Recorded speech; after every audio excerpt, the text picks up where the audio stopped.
Welcome back to the Island, Double I Show Fantasy Island podcast, brought to you by the team of Sweet Tea, RW King, and me, Bombo. Today we'll be getting into our Week 9 fantasy matchup of the week and our key storylines going into Week 9.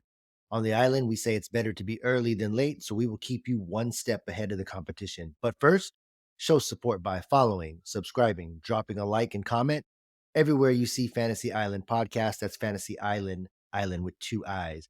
Let's jump into Week 9. Our fantasy matchup of the week takes us across the pond, all the way to Germany. Early morning game for us here in the States, KC versus the Dolphins in Germany.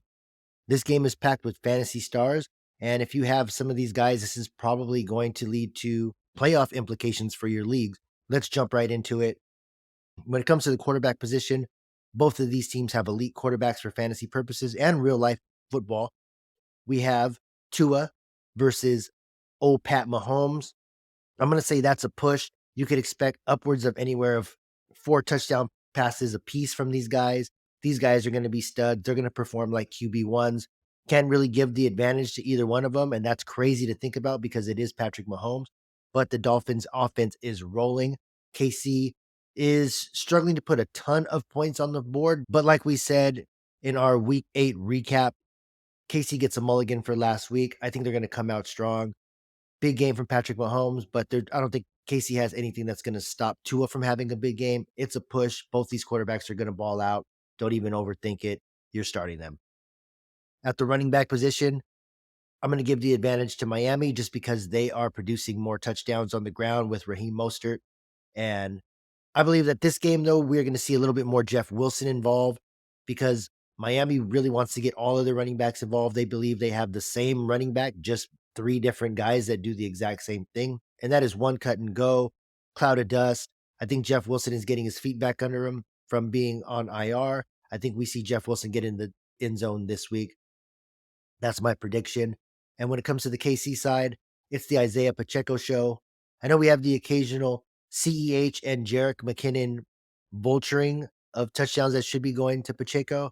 I think Pacheco has the makings of a workhorse for KC once they start getting into the nitty gritty of their season. Closer to the playoffs, we're going to probably see way more Pacheco. So I'm going to give the advantage to Miami Dolphins on the run game, but you're definitely starting Pacheco. You're definitely starting Mostert, but keep an eye on Jeff Wilson as a sleeper. I have him getting in the end zone this week. At the wide receiver position, I'm just going to call it pass catchers. With KC, it's going to come down to Rasheed Rice and Travis Kelsey. There's nobody on Miami that is guarding Travis Kelsey. He's going to get his numbers. I expect a big game out of him. Even if they do something like put Jalen Ramsey on him, he's just going to eat Jalen Ramsey up. But look out for Rasheed Rice. He's coming on strong in this offense, and I think they want to get him more involved. He's separating himself from Sky Moore and MVS, and I think it's only a matter of time before we see the Rasheed Rice breakout game. And a breakout game on KC means a 30 burger at least. It might not be this game, but he's trending upwards. And when it comes to Miami, you're not even thinking twice about it. You're starting Tyreek Hill. You're starting Jalen Waddle. Those guys are mainstays in your lineup. I expect a big game out of them. Advantage goes to Miami. When it comes down to it, it doesn't really matter who wins the game unless you're a KC or a Miami fan or a bettor. But for fantasy purposes, an owner who has more Dolphins will probably end up winning his fantasy matchup. I know KC's defense is coming on strong as of late, but I think this is going to be an offensive shootout. Both teams are going to give up a ton of points. Hopefully, for us fantasy owners, that's what we want to see. Advantage goes to Miami, but the real winner is going to be all of us that have any stock in either one of these teams. Quickly, we're going to go through some Week 9 storylines for you to pay attention to see how it unfolds and what it's going to do for your roster and your league going forward. Real quick, we're going to look at a couple of backfield shifts potentially. Houston Texans, Minnesota Vikings. At the beginning of the year, it was clear cut. We're going to have Dameon Pierce in Houston as the starter. And in Minnesota, we're going to have Alexander Madison as a starter. These guys are going to be 3 down workhorse backs that do it all and catch passes. Here we are going into Week 9, probably looking at Cam Akers and Devin Singletary leading these backfields. Devin Singletary's usage in Houston has been going up, while Dameon Pierce just has not been efficient, and it looks possibly like he's falling out of favor with this regime. I don't know. We don't want to get too rumor mill with it, But it looks like Dameon Pierce catching this ankle injury is the absolute wrong time because he's already got Devin Singletary on his heels eating into his carries. Looks like Dameon Pierce isn't going to be able to go in week 9. If Devin Singletary has a big game this week, we could be seeing Devin Singletary as the new starting running back in Houston. Everything I just said about Houston also applies to Minnesota Vikings.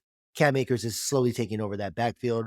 This week, probably be no different with Kirk Cousins going down. They're going to lean on the run. If Cam Akers outproduces Alexander Mattison, it's Cam Akers' backfield going forward. Book it. Another thing to look out for in week 9 is the possible Bryce Young breakout game. We got Carolina versus Indianapolis, the battle of two abysmal defenses. I believe that has the potential to be a shootout this week. Gardner Minshew versus Bryce Young. We've seen it from other rookie quarterbacks this year. We've been waiting to see it from Bryce Young. I think Bryce Young has a great rapport with Adam Thielen. As soon as he starts getting more weapons involved, even Tommy Tremble at the tight end position, which we've seen him get in the end zone a couple times this year. I think if they start utilizing more of these offensive weapons for Bryce Young and give him just a little bit more time to get his passes off, the Bryce Young breakout game, if it's going to happen, it's going to happen this week. Watch for it. Another week 9 storyline. Look out for Matthew Stafford's injury because Matthew Stafford seems to be the glue that keeps all of the Rams fantasy players together. Without Matthew Stafford, can Cooper Kupp and Puka Nacua continue to be top 10 wide receivers? Is that running game going to get respected without Matthew Stafford in there for Darrell Henderson and Royce Freeman?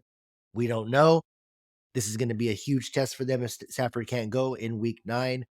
So you're going to still start some of these guys. Start them with a little bit of apprehension because we just don't know.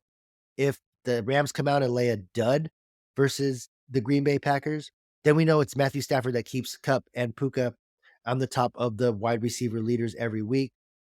Hopefully the Rams can get it together and McVay can coach up Rippon or whoever they have coming in place of Matthew Stafford so we can keep these fantasy players relevant.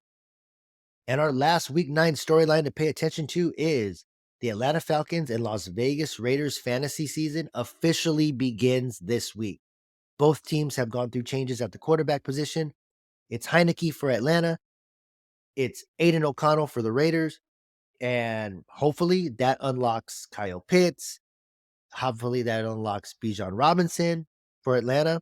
Hopefully that finally gets us some Devontae Adams, Josh Jacobs, Jacoby Myers, even Hunter Renfrow fantasy relevance coming back to Las Vegas. The Raiders got to see what they have in the kid. They're going to start him going forward. Jimmy G took a seat on the bench. All of his boys ran out of town. Patriot Way didn't work for Las Vegas. They're going with Antonio Pierce as their interim coach, who's a dog, and giving Aiden O'Connell the keys. Hopefully that unlocks the Raiders' fantasy weapons because Aiden O'Connell does have a better ball than Jimmy G. I just hope that offensive line keeps him upright because we could see a fantasy resurgence for Las Vegas. Same thing for Atlanta. They took the keys away from Desmond Ridder. We don't know if Heineke is the starter for Atlanta going forward. All we know is Ridder isn't playing this game. I think it's a tryout. If Heineke gets the ball to his playmakers, who are Kyle Pitts, to a certain extent, also Jonnu Smith, and Bijan Robinson in open space, and Atlanta puts up some points, it's going to be Heineke going forward, and that too will unlock Atlanta's fantasy potential. These are just a few storylines to pay attention to in week 9. Hopefully, we gave you some insight that'll help you with your lineup decisions and will ultimately help you get that championship at the end of the year. On behalf of producer extraordinaire Sweet Tea, the football encyclopedia, Mr. R.W. King, I'm Bombo. See you next time. We are out.